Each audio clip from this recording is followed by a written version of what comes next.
bagi orang muda Katolik, OMK Paroki Kristus Raja Kepi, dan petani.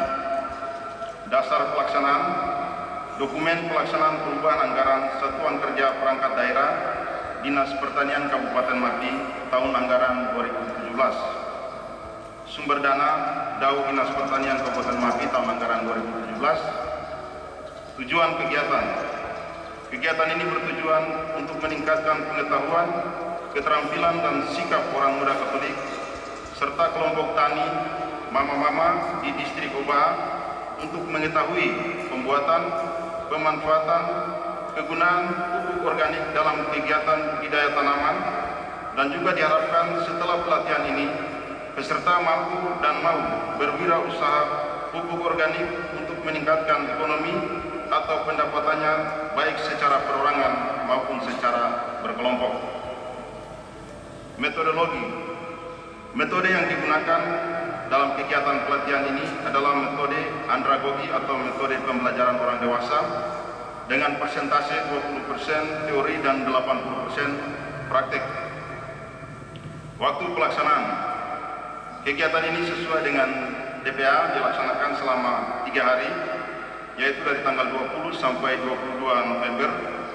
Namun, karena proses pembentukan pupuk organik ini kurang lebih 10 hari, maka pada hari keempat, hari ke-7 dan hari ke-10 peserta akan kembali untuk kegiatan praktek pupuk organik di Kompleks Dinas Pertanian. Tempat pelaksanaan kegiatan. Kegiatan ini dilaksanakan di Ainggawuri 1 hari, dan kemudian untuk praktek akan dilaksanakan di kebun dinas di Kompleks Dinas Pertanian Kabupaten Mapi. Peserta pelatihan. Peserta pelatihan berjumlah 70 orang yang terdiri dari 40 orang berasal dari orang muda Katolik atau OMK Paroki Kepi, 10 orang dari mama-mama kampung lama Kepi, 10 orang dari mama-mama kampung baru Wamom Kepi, 10 orang dari mama-mama dari pasar Kepi.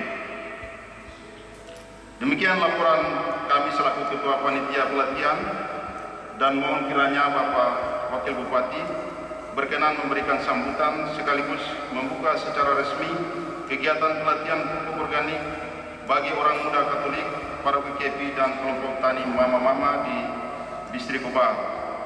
Kiranya atas perhatian Bapak Ibu, tamu undangan serta seluruh hadirin, kami ucapkan terima kasih. Kalau kita tinjau dari sisi aspek geografis, saya kira mungkin tim sudah melihat kita punya potensi yang luar biasa, yang mungkin secara geografis kita bisa lihat memang perencanaan Bapak Bupati sendiri ada 2 distrik yang memang kita akan kelola dalam bidang pertanian dan perkebunan, yaitu distrik Nambai sendiri dengan Edra. Karena di 2 distrik ini punya potensi untuk 2 bidang tersebut. Dan perlu kami sampaikan bahwa dari potensi sumber daya alam pertanian di Kabupaten Mapi yang cukup besar ini dan kaya serta sebagian besar mungkin belum tergarap, maka di dalam mengelolanya harus bertanggung jawab dan berorientasi pada pelestarian. Jadi kita tidak hanya mengelola lingkungan untuk kesejahteraan ekonomi, tetapi dari aspek pelestarian lingkungan juga harus kita perhatikan. Oleh sebab itu, kami berharap pola pikir setiap orang atau lembaga pengelola sumber daya pertanian harus berwawasan lingkungan dan sesuai dengan peraturan perundang-undangan yang berlaku. Untuk tercapainya hal tersebut diperlukan dukungan semua pihak, yang mana salah satunya adalah petani yang memiliki pengetahuan dan keterampilan keterampilan yang memadai sehingga mereka mampu paling tidak menolong dirinya sendiri dan mengorganisasikan dirinya dalam mengakses informasi baik itu terkait dengan teknologi pertaniannya sendiri, dari aspek teknologi, kemudian dari informasi pasar, kemudian pemodalan dan sumber daya lainnya dalam upaya untuk meningkatkan produktivitas, efisiensi usaha, pendapatan dan kesejahteraan, serta meningkatkan kesadaran dalam pelestarian lingkungan.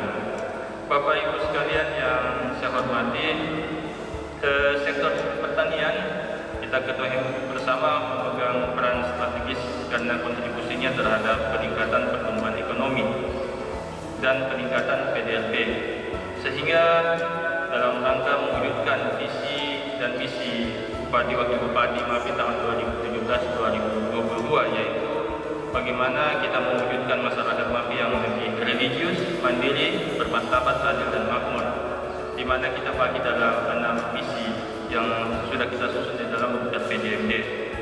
Maka diperlukan sektor pertanian yang tangguh. Salah satunya yaitu memiliki sumber daya manusia yang memadai bagi petani yang ada sebagai pelaku utama pembangunan di bidang pertanian. Dan kami berharap melalui pelatihan ini diharapkan dapat meningkatkan pengetahuan, keterampilan dan sikap agar orang muda Katolik khususnya di paroki Kristus Raja KB dan kelompok tani mama-mama yang berada di seputaran kota KB ini, yaitu setelah melalui atau mengikuti pelatihan dalam beberapa hari yang tidak hanya mungkin di ruangan ini tetapi akan melakukan pelatihan juga di lapangan, kami berharap bahwa setelah ini akan mampu dan terampil dan mau berwirausaha dalam pembuatan pupuk organik, sehingga dapat mengembangkan swadaya dan kemandirian dalam berusaha tani yang lebih baik, lebih menguntungkan menuju hidup yang lebih bahagia dan sejahtera.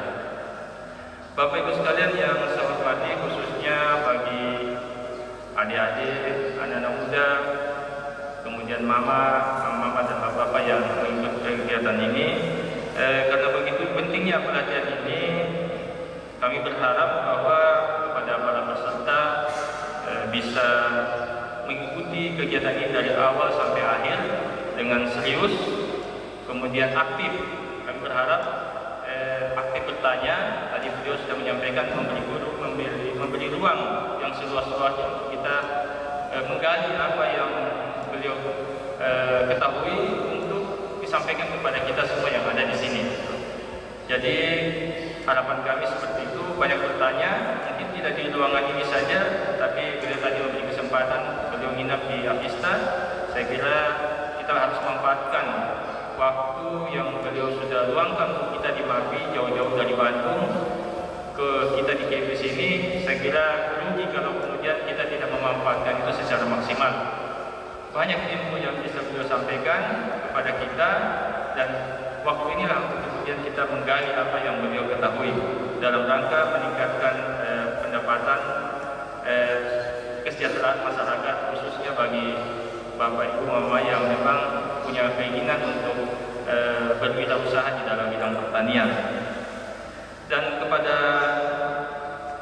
Dinas Pertanian khususnya, dan juga kepada OPD yang melakukan kegiatan-kegiatan pemberdayaan, saya berharap bahwa kegiatan seperti ini tidak hanya sifatnya sesaat, tetapi dia berkesinambungan. Saya kira kita kemudian setelah kegiatan ini kita tidak melepas saudara-saudara kita yang setelah ikut pelatihan, tetapi kita untuk mereka butuh pendampingan. Jadi setelah ini ya mereka butuh pendampingan secara terus-menerus sehingga berdampak secara ekonomi kepada mereka, baik itu pribadi, keluarga dan masyarakat di sekitarnya. Dan juga kegiatan ini sejalan dengan semangat atau amanat Undang-Undang Otonomi Khusus, yang mana juga visi misi kami tentang pemberdayaan orang asli Papua. Sekali lagi saya tegaskan bahwa untuk meningkatkan ekonomi kerakyatan tidak hanya saja, tetapi harus dilakukan dengan pembinaan dan pendampingan secara berkesinambungan atau